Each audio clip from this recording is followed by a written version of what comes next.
Maux de ventre, troubles de l'appétit, fatigue, perte de poids, on n'y pense pas forcément, mais vous avez peut-être le ver solitaire, un parasite qui touche plusieurs millions de personnes dans le monde. Ce matin, on va vous expliquer comment savoir si vous êtes touché par ce parasite. C'est le docteur Martine Pérez, notre médecin généraliste, qui va nous expliquer tout ça. Concrètement, le ver solitaire, c'est quoi ? C'est un vrai ver, c'est un ver qu'on appelle solitaire alors qu'il n'est pas solitaire comme je l'ai dit tout à l'heure, qui peut mesurer entre 4 et 10 mètres. C'est dégoûtant. C'est une maladie, vous savez, ça se contracte par voie alimentaire. C'est pas plus dégoûtant que n'importe quelle autre maladie. Donc il mesure 4 à 10 mètres. L'idée d'avoir un petit truc qui se balade dans son corps. Oui, c'est pas agréable, j'en conviens. Oui. Mais enfin bon, c'est pas non plus une tragédie, d'abord parce que c'est une maladie qui est pas très grave. Et surtout, ce ver solitaire qui mesure entre 4 et 10 mètres. 10 mètres ? Oui, il peut aller jusqu'à 10 mètres. Il se fixe par des petites ventouses. Imaginez pour le sortir. Mais c'est énorme. Au niveau de votre intestin grêle. Et vous vivez avec lui. Et vous savez qu'il y a des gens qui sont porteurs d'un ver solitaire et qui ne s'en rendent pas compte et qui vivent des années et des années. On peut vivre avec un ver solitaire sans le savoir. Oui, on peut vivre avec un ver solitaire sans le savoir. C'est terrible, mais c'est comme ça. Ah bah j'en ai peut-être un donc. Je ne sais pas. C'est génial, on grossit pas, il paraît. C'est génial, oui, je ne sais pas si on peut dire ça. Bon, mais c'est vrai que moi ça m'a étonné, mais il y a des symptômes. Alors les principaux symptômes, comment on se rend compte qu'on a un ver solitaire ? C'est parce que on peut émettre, en allant aux toilettes, des sortes de petits fragments qui mesurent 2 cm de long sur 6 mm de large, qui ressemblent un peu à des tagliatelles, à des pâtes alimentaires. Je suis désolée. Vous n'avez pas mangé de pâtes, c'est ça Thomas qui est important. Oui, on a bien compris, oui. Donc il faut surveiller voilà, les selles, c'est parce que le ver solitaire s'évacue par petits bouts. Mais vous ne vous rendez pas forcément compte, tout le monde ne regarde pas ça tous les jours. Mais en revanche, vous pouvez... Bon appétit, bien sûr. Oh là là. Écoutez, la médecine, c'est ça. Et puis, c'est bien, je pense que ça permet d'informer un certain nombre de gens. Oui, on peut dédramatiser aussi. Il faut dédramatiser, il n'y a absolument rien. D'autant plus que ce n'est pas une maladie grave. Vous pouvez avoir d'autres symptômes. Les autres symptômes, c'est des nausées, des vomissements, des démangeaisons génitales ou anales plutôt. Vous pouvez avoir des diarrhées, de la constipation. Vous pouvez maigrir aussi. Il y a des gens qui maigrissent avec ça. C'est ce que disait Elisabeth Assayag. Alors, est-ce que c'est une idée reçue que quand on a le ver solitaire, il mange à votre place ? Écoutez, ça c'est sûr que le ver solitaire grandit, se nourrit grâce à vos aliments. Le problème, c'est qu'il mange tout ce que vous avez, il s'évacue sous forme de petits anneaux, comme je le disais, de pâte blanche, et vous pouvez être dénutri, vous pouvez manquer de vitamines, vous pouvez avoir des carences. Donc maigrir. Donc maigrir, mais pas forcément. Il y a des gens, comme je vous le dis, qui ne savent même pas qu'ils ont un ver solitaire. Incroyable. Ouais. Alors donc, le ver solitaire, comment est-ce qu'on s'aperçoit qu'on vit avec ? Je vous dis, on ne se rend pas forcément compte. Mais comment on l'attrape surtout ? Comment on l'attrape ? Parce qu'on peut prévenir le ver solitaire. Alors j'ai cherché pour savoir d'abord combien de personnes avaient un ver solitaire.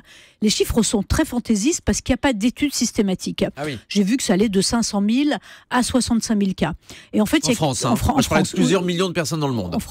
En France, et en réalité, ils ont regardé. Il y a un médicament qui est très efficace en une dose, on verra, contre le ver solitaire. Et donc, ils ont regardé combien on vendait de boîtes de ce médicament par an. Et ils sont arrivés au chiffre de 65 000. Donc, il y aurait à peu près chaque année 65 000 personnes qui seraient victimes du ver solitaire, qui sauraient en tout cas qu'elles ont le ver solitaire et qui se soigneraient. Alors, comment ça s'attrape le ver solitaire ? Est-ce que vous savez comment ça s'attrape d'abord ? Voilà. La viande crue, non ? La viande rouge. Bravo, mais bravo, vous êtes très forte aujourd'hui. Bravo. Voilà, la viande crue.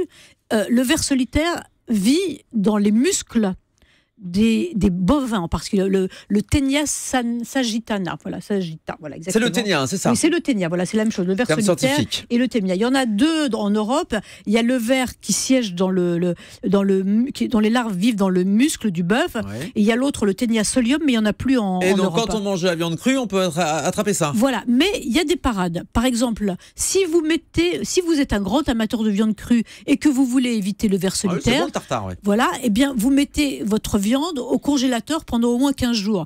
À 20 degrés, les larves disparaissent. À moins 20. À moins 20, voilà. Et si vous aimez la viande cuite à point, il faut faire la viande très très très cuite. Il faut faire cuire la viande à cœur, très profondément, et vous n'attraperez pas le ver solitaire. Donc c'est important, la cuisson de la viande ou la congélation si vous voulez la manger crue. Donc ça, c'est fait pour ne pas l'avoir, hein, on est d'accord. Exactement. Et quand on l'a, comment on se soigne ? Alors, comment on se soigne ? Alors, il n'y a pas 36 000 manières de soigner. Il y a 2 médicaments antiparasitaires, le nicolosamide et le praziquantel. C'est le praziquantel qu'on donne en particulier.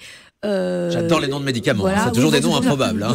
Voilà. Donc vous donnez ce médicament avec certains régimes alimentaires, en tout cas pour le premier, et le ver solitaire meurt et il est évacué par les voies naturelles. Sous forme de tagliatelle Sous encore. forme de grandes tagliatelles de plusieurs mètres de long. Mais donc on peut tuer le ver. Hein. On peut tuer le ver, oui, bien sûr. Il y a des traitements, ils sont efficaces, ils sont contre-indiqués chez la femme enceinte, donc il faudra trouver d'autres traitements. Mais il existe des traitements très efficaces, il ne faut pas s'affoler. Alors Elisabeth Assayag et puis le docteur Kierzek. Moi j'ai toujours entendu que le ver solitaire on l'attrapait dans des contrées lointaines, mais en France globalement c'est quand même tout est bien respecté. Il y a des mesures sanitaires, on l'attrape pas on l'attrape pas dans les restaurants. Alors il y a des mesures sanitaires, c'est-à-dire que les carcasses des bovins sont examinées par des médecins vétérinaires. Le vrai problème, c'est que ce sont des larves qui sont petites et que les examens ne sont pas évidents. Donc les examens actuels vétérinaires ne permettent pas de détecter. On peut l'attraper en France. Ah bien sûr, mais oui, je vous dis, il y a 65 000 cas chaque année en France.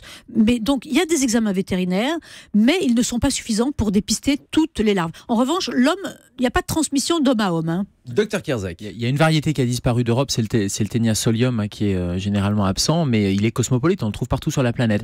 Juste sur le traitement, c'est le principe du vermifuge. Vous savez, pour les animaux, on leur donne des vermifuges de manière régulière. Eh bien, c'est exactement la même chose. C'est un parasite chez l'homme, on donne des vermifuges, ça tue le parasite. D'accord. Aux États-Unis, il y a dans le milieu de la mode des mannequins qui se feraient implanter volontairement des vers solitaires pour ne pas grossir. Vous avez cette information, Martine Pérez ? Oui, j'ai regardé sur Internet. Effectivement, il y a des mannequins qui se font implanter vers solitaire. Je pense qu'elles ne sont pas tout à fait dans un état normal. D'abord, il faut avoir envie de se faire implanter ce genre de choses. J'ai vu aussi qu'on vend des gélules avec des larves de vers solitaire pour pouvoir développer un ver solitaire. C'est complètement interdit. Puis je voudrais rappeler aussi que le ver solitaire, c'est une maladie relativement inoffensive, mais il y a quelques rares cas de complications. En médecine, on ne peut jamais dire jamais. Et il y a des cas d'occlusion, il y a eu des cas d'appendicite, plus avec le Ténia solium, comme l'a dit tout à l'heure Gérald, mais aussi avec le ver solitaire et avec le Ténia saginata. Donc franchement, c'est complètement délirant de vouloir se faire implanter un ver solitaire pour maigrir. Je rappelle qu'ici, à Europe 1, dans le Grand Direct de la Santé, nous donnons très régulièrement des techniques, des stratégies, grâce à Jean-Michel Cohen, pour essayer de ne pas grossir. Voilà, donc mieux vaut écouter Europe 1 que d'aller se faire implanter un Ténia. Faites-vous implanter un Jean-Michel. Voilà. Ça prendra un petit peu plus de place. Quoique jusqu'à 10 mètres de long, hein, ça je l'ai appris, le ver solitaire, c'est quand même assez hallucinant. Merci pour ce dossier très complet. Docteur Martine Pérez. Dans un instant...